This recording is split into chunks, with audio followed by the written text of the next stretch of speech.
سلام كم يتركم كبرات عزب تعلتاوي زينا سبورت نو زينا زغرب لكم ميكال حرقم ኤርትራዊ ተቀዳዳማይ ደቡብ አፍሪካዊት ክለብ ዳይሜንሽን ዳታ ማኑኤል ገብረ እግዚአብሔር ዝሳተፎ ዘሎ ቮልታ ስፓኛ ትማል ዓርቢ ቀፂል ነይሩ ዝተረኸበ ውፅኢቱ ይስዕብ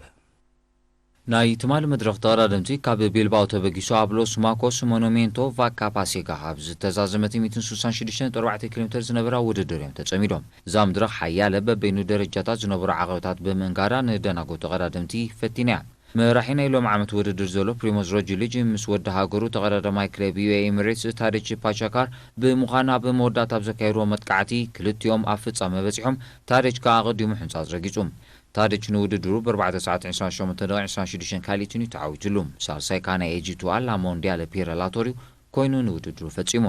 ኤርትራዊ አማኑኤል ገብረ እግዚአብሔር ካብ ዑድ ናይ ዛምድረኽ 3:42 ካይትን ብምድሓር ንውድድሩ መበል 26 ደረጃ ሒዙ ፈጺሙሎም ንናይሎም ዓመት ውድድር ሮጅሊጅ ብ49 ሰዓትን 20:28 ካሊትን ዝመርሖ ዘሎ ክኸውን ካልኣይ አሌኻንድሮ ቫልቨርደ ካብ መራሒ 2:25 ካሊትን ድሒሩ ሳልሳይ ፓቻካር ታደች ካብ መራሒ 3:1 ካሊትን ድሒሩ ዝኽተል ዘሎ እዩ ኤርትራዊ አማኑኤል ካብ መራሒ ናይ ውድድር 38:12 ካሊትን ድሒሩ ኣብ መበል 26 ተርታ ተሰሪዑሎም ኣብ ናይ ነጥቢ ሮጅሊጅ ብ109 ነጥቢ ክመርሕ ኣብ ናይ ብሉጽ መንሰይ ካታደች ሓድሽ መራሒ ብምዃን ንትዋብ ማልያ ኣብ ዝባኑ ክዕርፋ አማኑኤል ኣብዛ ውድድር 7ይ ደረጃ ሒዙሎም ኣብ ናይ ዓቐበት ከዓ አንገል ማድራዞ አንበሳ ዓቐብ ብምዃን ቀላሲ ክኸውን ብጋንታኻ ሞቪስታር ኣብ ቅድሚት ትርከብ ክለብ እያ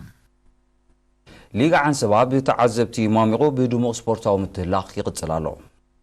بسلسة مسكر مابس قبر قطم فلمان ميرا زاتو الهلال حمل مالونين الهلال كاب كيفن برخص عدال ناصرن يوناس هايلم زغطن شتوتا سلسة بارو تعويتام ኣብ ካልኣይ ጾታ ላሳለ ምስ ኣልነስር ገጢመን እታሎም ዓመት ዋንጫ በዓል ናጽነት ዝጨበጠትን ብዙሕ ምምሕያሽ ዘርኣየትን ላሳለ ዑመር ኢድሪስን ሓብን መሐመድን ብዘመዝገቦን ክልተ ሸቶታት ክልተ ባሩ ተዓዊቶም ሮብ 4 መስከረም ኣብ ዝቕጽል ግጥማት ከዓ ደንደን ንሓጋዝ ክልተ ባሩ ክስዕራን ከላ ዓንሰባ ምስ ኣስሙ ተጻዊቱ ሓደ ባሩ ተዓዊቶም ሊጋ ዓንሰባ ኣብዚ ቀዳመ ሰንበት ቀጺሉ ክቕንዩ